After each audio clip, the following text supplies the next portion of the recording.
Hey everyone, this is Simran and welcome back to your own YouTube channel IGNOU e Pathshala. कैसे हैं आप सब?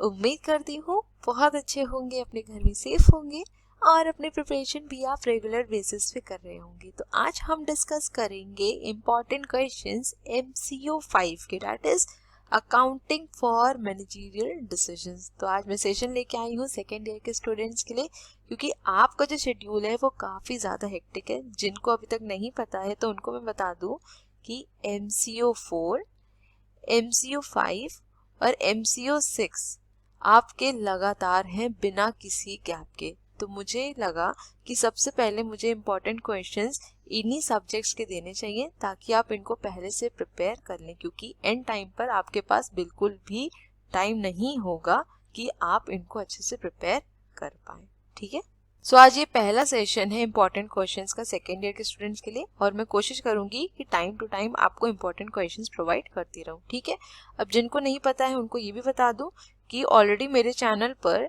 Important topics की वीडियोस अपलोडेड हैं। ठीक है, फर्स्ट ईयर और सेकेंड ईयर दोनों ही स्टूडेंट्स के लिए, सारे सब्जेक्ट की। तो अगर किसी ने अभी तक नहीं देखा है आप देख लीजिएगा, मैं इसका लिंक आपको आई बटन में ऊपर दे दूंगी। ठीक, तो चलिए बिना किसी देर के अपने सेशन को हम स्टार्ट करते हैं। अब देखिए, यहाँ पर कुछ भी डिस्कस करने से पहले एक चीज आपको यहाँ पर क्लियर कर दूं कि आपको ये पता है कि आपके पेपर में टोटल क्वेश्चंस कितने आते हैं, 8 to 9 आते हैं। ठीक है, और कितने करने होते हैं उसमें से हमको 5 क्वेश्चंस करने होते हैं। ठीक, अब अकाउंट्स क्योंकि आपका प्रैक्टिकल सब्जेक्ट है तो सीधी बात है कि यहाँ पर आपको न्यूमेरिकल्स आएंगे ही आएंगे। ठीक, तो मैंने जो पैटर्न नोटिस किया है वो ये है कि जो आपका थ्योरी पोर्शन आता है इसमें वो आते हैं 5 to 6 क्वेश्चंस, और बचे हुए जो क्वेश्चंस रहते हैं वो आपके क्या रहते हैं, न्यूमेरिकल्स रहते हैं। ठीक है, तो अगर कोई प्रैक्टिकल अटेम्प्ट एकदम भी नहीं करना चाहता है, सिर्फ और सिर्फ थ्योरी अटेम्प्ट करना चाहता है, तो यहाँ पर आपके पास चॉइस बहुत कम हो जाएगी, क्योंकि आपको टोटल 5 क्वेश्चंस ही करने हैं। और अगर किस्मत थोड़ी सी अच्छी रही तो हो सकता है 6 क्वेश्चन आ जाए तो आप उसमें सेलेक्ट कर सकते हैं। लेकिन अगर सिर्फ 5 ही क्वेश्चंस पूछे गए तो आपके पास कोई भी ऑप्शन नहीं रहेगा, आपको वही 5 क्वेश्चंस अटेम्प्ट करने पड़ेंगे अगर आप न्यूमेरिकल्स नहीं अटेम्प्ट करना चाहते हैं। ठीक है, तो उस हिसाब से प्रिपरेशन करिएगा।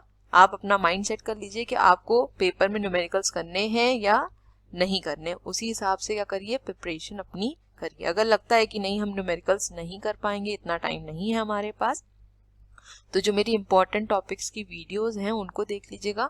उसमें तो मैंने हर एक चैप्टर में बताया है कि क्या क्या क्वेश्चंस पूछे गए हैं, क्या क्या टॉपिक से क्वेश्चंस आए हैं, उसको देख लीजिएगा।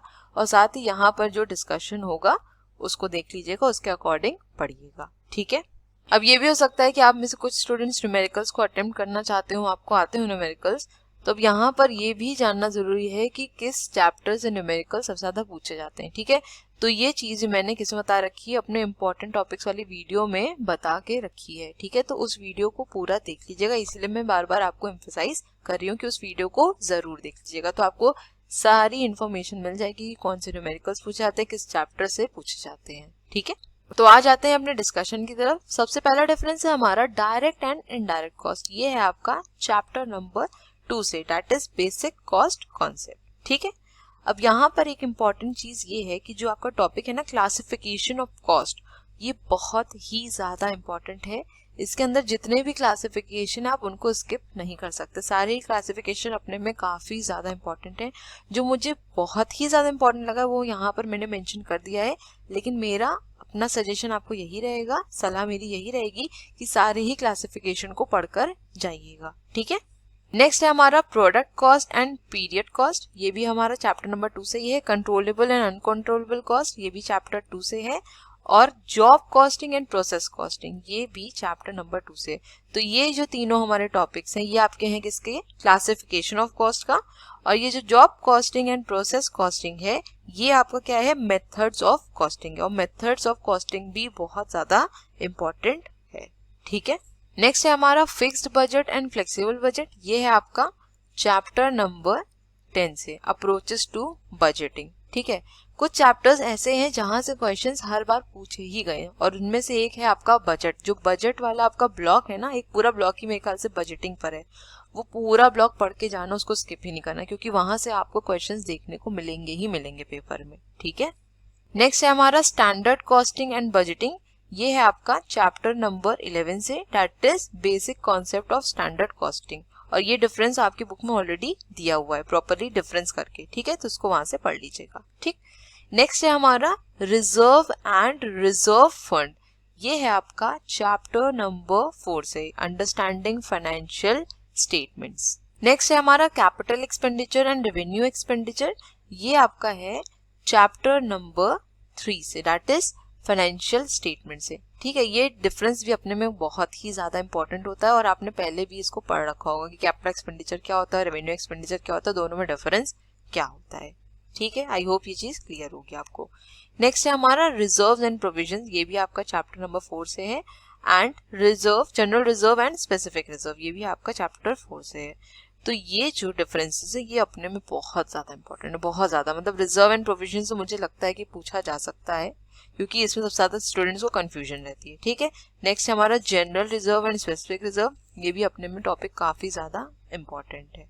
ठीक, और लास्ट है हमारा zero based budgeting and traditional budgeting. ये पूछा गया है आपका चैप्टर नंबर 10 से, that is approaches to budgeting. तो बजटिंग वाली जो बुक है, जो ब्लॉग है, उसको पूरा पढ़कर जाइएगा। ठीक है, चलिए नेक्स्ट सेट ऑफ क्वेश्चंस को डिस्कस कर लेते हैं। सबसे पहले है हमारा ह्यूमन रिसोर्स अकाउंटिंग, नेक्स्ट है एनवायरमेंट अकाउंटिंग। ये दोनों ही जो है आपके चैप्टर 19 से है। ठीक है, चैप्टर 19 के टॉपिक से। ठीक, नेक्स्ट है हमारा रिस्पॉन्सिबिलिटी अकाउंटिंग। ये है आपका चैप्टर नंबर 14 से। ठीक है, that is responsibility accounting, chapter का नाम ही यही है। ठीक है, नेक्स्ट है हमारा सोशल अकाउंटिंग। ये भी आपका चैप्टर नंबर 19 से है। इन्फ्लेशन अकाउंटिंग, ये भी आपका चैप्टर नंबर 19 से ही पूछा गया है। नेक्स्ट है हमारा एक्टिविटी बेस्ड कॉस्टिंग। ये भी चैप्टर 19 से ही है।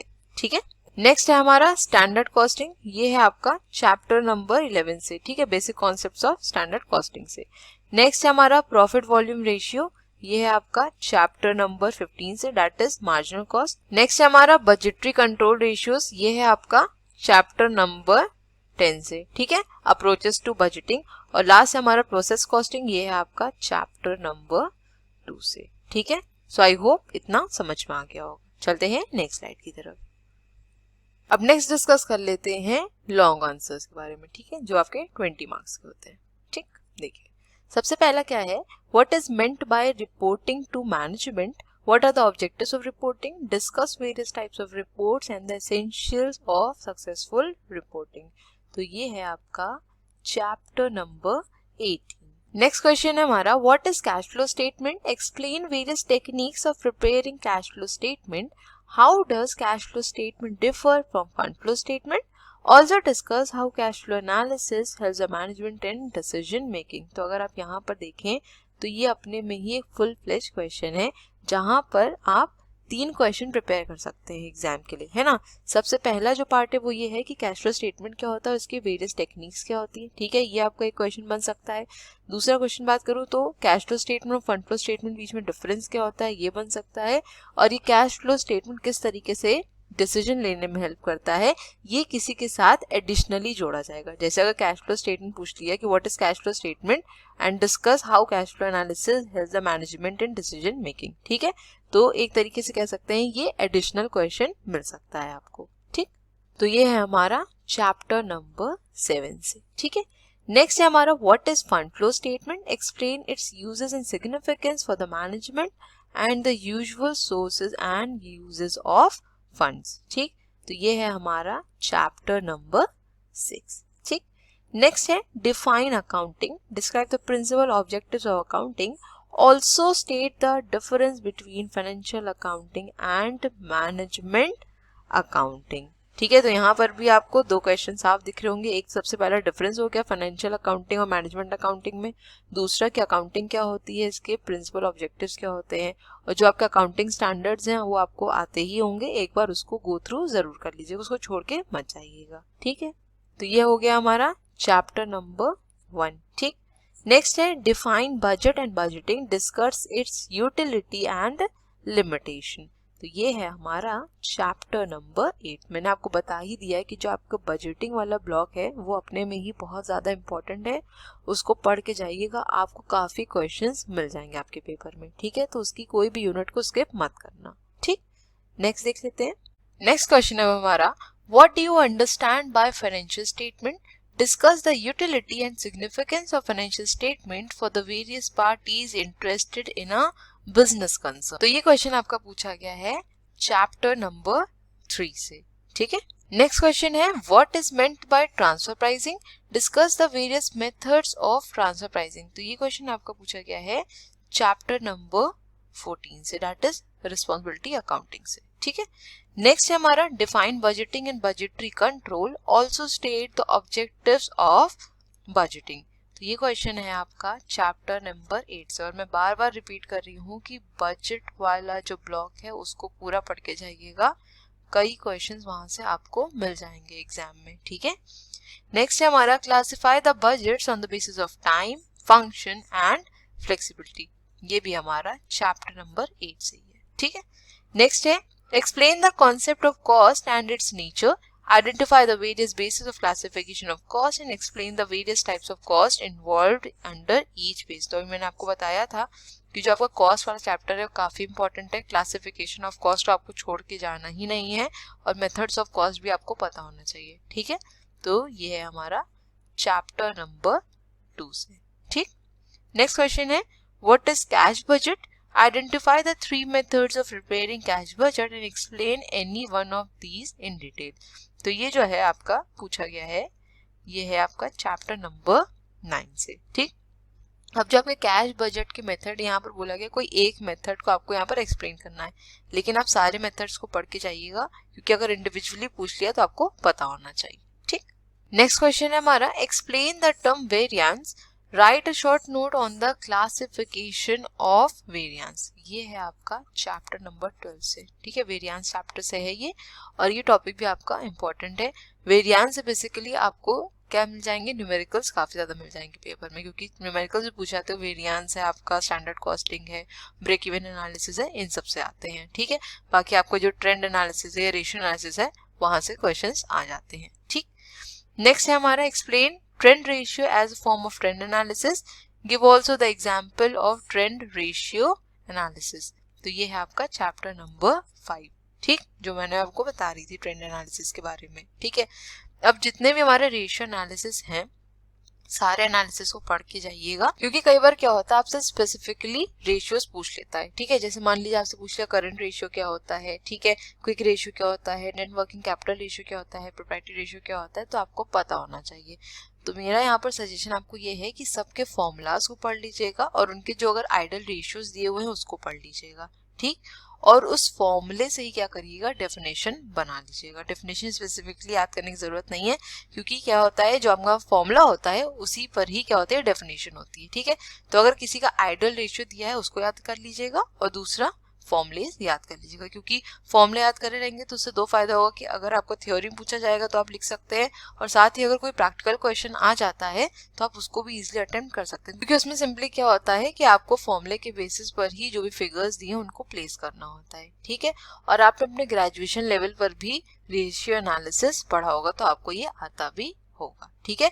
तो इसको इस तरीके से तैयार कर लीजिए कि आप थ्योरी भी अटेम्प्ट कर सकें और प्रैक्टिकल भी अटेम्प्ट कर सकें, क्योंकि ये जरूरी नहीं है ना कि अगर मान लीजिए कि सिर्फ आपको 5 ही क्वेश्चंस मिलते हैं थ्योरी के, अगर एक क्वेश्चन नहीं आ रहा है तो आपके पास फिर भी एक क्वेश्चन ऐसा होना चाहिए प्रैक्टिकल में जिसको आप अटेम्प्ट कर सकें, ठीक है। तो मेरा सजेशन यही है कि रेशियो एनालिसिस को उस पॉइंट ऑफ व्यू से जरूर प्रिपेयर करके जाइएगा, ठीक।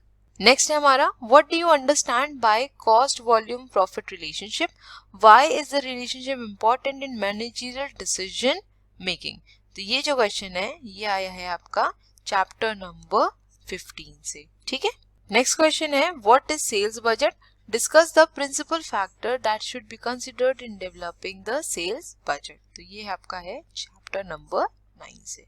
और लास्ट है हमारा, what do you understand by management accounting, explain and state the role of management accountant. तो ये आपका पूछा गया है चैप्टर नंबर 1 से, ठीक। अब यहाँ पर एक छोटी सी इन्फॉर्मेशन दे दूं, अगर आप में से कोई न्यूमेरिकल प्रिपेयर करना चाहता है, मैंने आपको ऊपर बताया भी, ठीक है, तो 2 चैप्टर्स ऐसे हैं जिसके आप न्यूमेरिकल इजीली प्रिपेयर कर सकते हैं, ज्यादा हेक्टिक भी नहीं होगा, और मुझे उम्मीद है कि इन दोनों में से एक ना एक आपको मिल ही जाएगा, ठीक है। एक है हमारा रेशियो एनालिसिस से, ठीक है, और दूसरा है हमारा ब्रेक इवन से। ठीक है, ब्रेक इवन आपको बहुत ज़्यादा चांसेस हैं कि पेपर में मिल ही जाएगा। ठीक है, तो यही दोनों प्रिपेयर कर लीजिए, क्योंकि स्टैंडर्ड कॉस्टिंग का इसलिए नहीं कहूँगी क्योंकि उसमें फॉर्मूलाज बहुत ज़्यादा हैं, एंड मोमेंट पे वो नहीं प्रिपेयर सकता। ब्रेक इवन में फॉर्मूलाज का मैं पीवी रेशियो याद कर लीजिए, मार्जिन ऑफ सेफ्टी याद कर लीजिए, और एक दो फॉर्मूलाज के बेसिस पर क्वेश्चंस को लगा लीजिए, आपके बुक में एग्जाम्पल दिए हैं। ठीक है, तो मुझे उम्मीद है कि क्वेश्चंस यहाँ से आपको मिल जाएंगे। ठीक, तो आज का हमारा सेशन यहीं तक था। उम्मीद करती हूँ कि आपको काफ़ी अच्छा लगा होगा सेशन, और इससे आपकी प्रिपरेशन भी और अच्छी हो जाएगी। और जिन स्टूडेंट्स ने अभी तक प्रिपरेशन स्टार्ट नहीं की है उनके लिए ये सेशन फ्रूटफुल होगा ही होगा।